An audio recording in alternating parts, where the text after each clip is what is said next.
Friday, ladies and gentlemen, I just found my 15th stock I think I'm going to add to my six-figure portfolio, and this has been one heck of a challenge because I feel like I'm pretty happy with the at-risk part of my portfolio, talking about the banking sector, the real estate sector, and I've got share buyback set up, so I'm constantly buying those stocks. So I would like to add some consumer staples or maybe another sector that seems like it might be reasonable. But taking a look at those consumer staples like Costco, Procter & Gamble sitting at PE ratios of like 30 and 60, like go to the MJ sector where you think there's deals, but it's utterly terrifying with those stocks dropping month after month. And heck, I could go to the oil market, but who knows what's going on there. So I've been rummaging around trying to find some really safe, stable, reasonable valued companies. And what did I find? Well, a company I haven't looked up in a while, but we're talking about Scott's Miracle-Gro. So ladies and gentlemen, I look so forward to breaking this company down for you. So let's jump right into this. Drop it.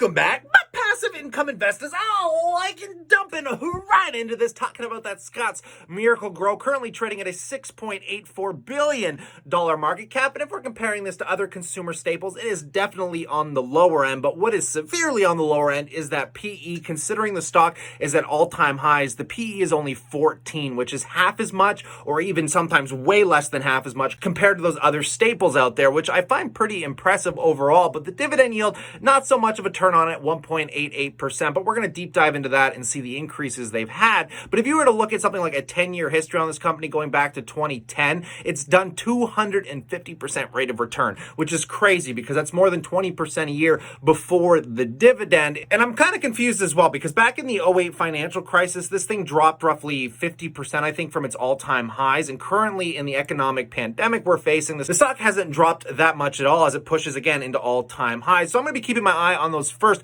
quarterly earnings coming out, I think, May 6th, and that'll be a big deciding factor on whether I decide to purchase this or not. I'm sure you've heard of Scott's Miracle-Gro before. Aside from the dirt guys, they do everything from like weed killers to even weed growers and hydroponics, which we're going to take a brief look at as we move forward. But let's get into some of the deeper fundamentals real quick, because just like every consumer staple, this company's got a little more leverage on the bottom line of its balance sheet. But let's just take a look. The total assets currently sit at $3.028 billion, which if we minused it from the total liabilities of $2.3 billion, that would give us an underlying asset value of roughly $800 million, give or take maybe $50 million. Compared to that $6.8 billion market cap, I mean, you are paying a pretty hefty premium, about 6-7 times its underlying asset value, which isn't the most attractive. But when we're talking about consumer staples, things people will be buying in perpetuity for the rest of your life, you're usually going to pay a heftier premium to get in. And if you do compare it to the Procter & Gamble and Costco's of the world, it is still on a much bigger discount. Again, even though the stock had record earnings in 2019,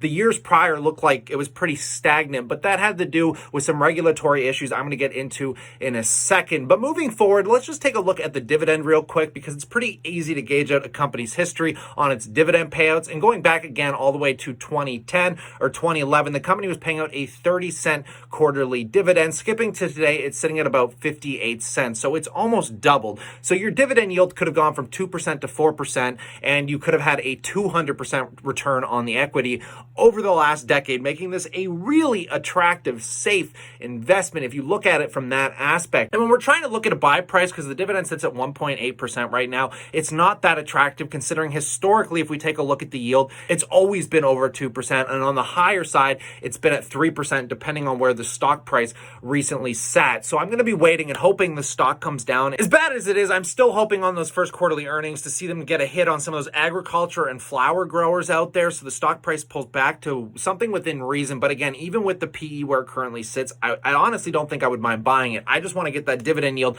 back over 2%, so when I start leveraging into it, I'm getting a good starting price, a good base to build on, right? Now, taking a look at the recent presentation going on here, guys, what I love is they don't have a lot of brands. Their brands are easy to understand, and they dominate that agriculture and just flower growing and hydroponic sectors, which is absolutely beautiful. If we take a look at their little thing here, it says, so 2 to 4% sales, stable core and higher higher growth in hydroponics. That is like the peak of their pyramid. That is where they're seeing their highest growth, which I'm going to touch base on very shortly. But let's just quickly scroll through. We can see the rate of return against the S&P 500, which is outperformed, but there has been times where it has underperformed the S&P 500, which is usually something that happens when you're buying individual stocks. And then just taking a look at their consolidated net sales in the millions, guys. We're talking about $2 billion from 2014 all the way up to 2020, where they are experiencing a $3 billion. So almost a 30 or 40% increase over a 5-year term, which is pretty incredible for net sales. So again, if we're comparing this to something like a growth company like Tesla, I mean, we're not talking about explosive growth here, but when we're trying to find those consumer staples and those really good core holdings that we can have that'll balance out the whole portfolio. And I found this really interesting as well, because taking a look at their segments, I don't know how they find this information, considering it says in many cases, millennial home growers are more likely than older generations to buy lawn and garden products. And I figure if you're like landscaping, you're getting into that as a business, maybe. But according to their statistics here, guys, they're actually getting more millennials by sales, buying everything from indoor insect control, outdoor insect control, lawn fertilizer, bagged garden soil, grass seed, and even plant food. So it's neat to see somehow they're finding statistics on who exactly is buying their products, because like I said, even we buy, that Scott's Miracle-Gro stuff, and I don't know how they figure our age out, but I mean, that's a pretty interesting statistic overall. So it'd be neat to see who's doing their analytics here, because man, they definitely gone a step and beyond. Now, the other reason I really like this company and the simplicity of understanding it is, aside from the few products they have to sell, they only have fewer retailers presenting these products, and they are the world-renowned retailers, stocks that I also have been taking a look at and buying, things like Home Depot, Costco again, Lowe's, Walmart, Ace Hardware Store, and other places as well. Because I know here in Canada as well, you can buy it at stores, I think like TSC, and then you got Home Hardware. So the company's definitely got the right avenues to be getting this in front of the right people. Now, the diversification amongst that sector, guys, is absolutely incredible. North American sales by category, you got growing environment, you got media, hardware, lighting,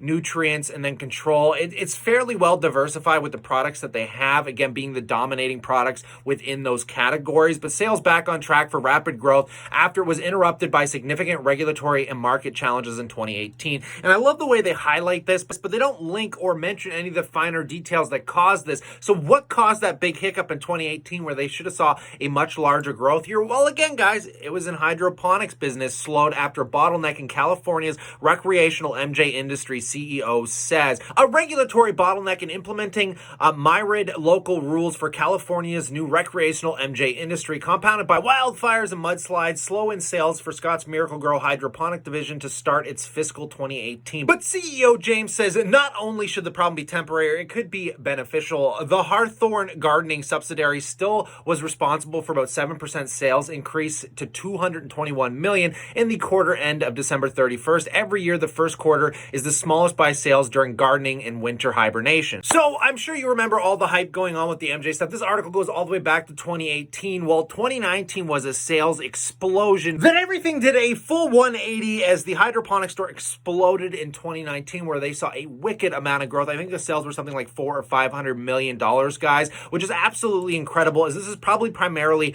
related to the MJ sector and probably one of the most incredible growth factors for this company moving forward. There's just so many different avenues for this company to experience some form of growth, and I love using this as a hedge against the MJ market, guys, because like I said, I have a hard time dipping my toes into any MJ stocks unless it's through a third-party large conglomerate like MO, like Constellation Brands, but even still, those companies have a lot of risks at hand. This is not only the safest way, I think, of getting into the MJ sector and kind of experiencing some of the growth that might come with it over the next 5 or 10 years, but you're buying consumer staple products that have like, what, a 100-year time record, considering this company's been around since the 1800s. I mean, you're getting a solid foundation with a lot of future potential upside, in my personal opinion. And I found this really interesting article as well from Motley Fool. It says there are a lot of companies looking to get a piece of the MJ market. Sure, Canopy is a big player, but it isn't the only player, which is where Scott's Miracle-Gro comes in.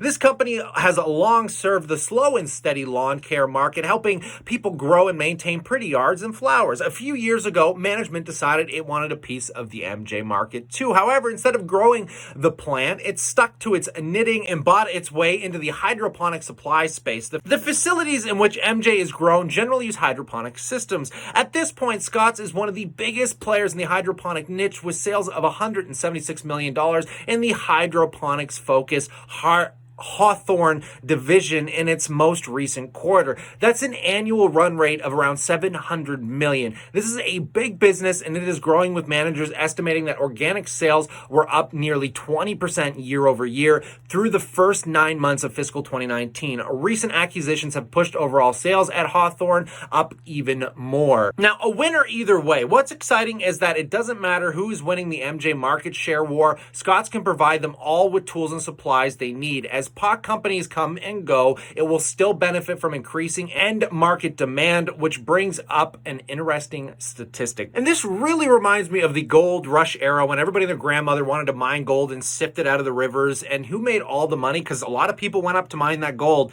They didn't get enough gold to even break even. But do you know who made money? The guys that supplied the picks, the sifters. Those are the guys that got real wealthy. And that's how I kind of look at Scotts Miracle-Gro here, guys. I mean, they're going to provide the tools and all the capabilities for these growing agriculture companies that I still think are going to be exploding in the future. And instead of trying to commit yourself to one MJ company that has to fight with all the competitors out there to win, I mean, why not just buy the guy that has to supply all of them with the tools they need to get to that stage? So what's my overall opinion on these Scotts Miracle-Gro, ladies and gentlemen? Well, like I said, I am planning on actually picking maybe some shares up in this company relatively soon. I've been watching it for years, ever since I got into the MJ space. I did really well in the MJ space, and then I kind of just turned my head away from it. And I would just like some more foundational consumer staples for the long term in my portfolio as I start looking away from yield. Many of you are aware I have my portfolio now set up on a drip, so I'm still buying all my banks. I'm still buying those REITs. I'm buying a lot of those risky sectors with higher yields, but I want to go back to companies that still have a lot of up potential side in the short term. But I'm still looking for some of those nice foundational companies to kind of stabilize my portfolio throughout the long term. And I love looking at these consumer staple stocks, and this is just one that keeps making my list because, again, you compare it to any of these companies, Procter & Gamble, Costco, Walmart,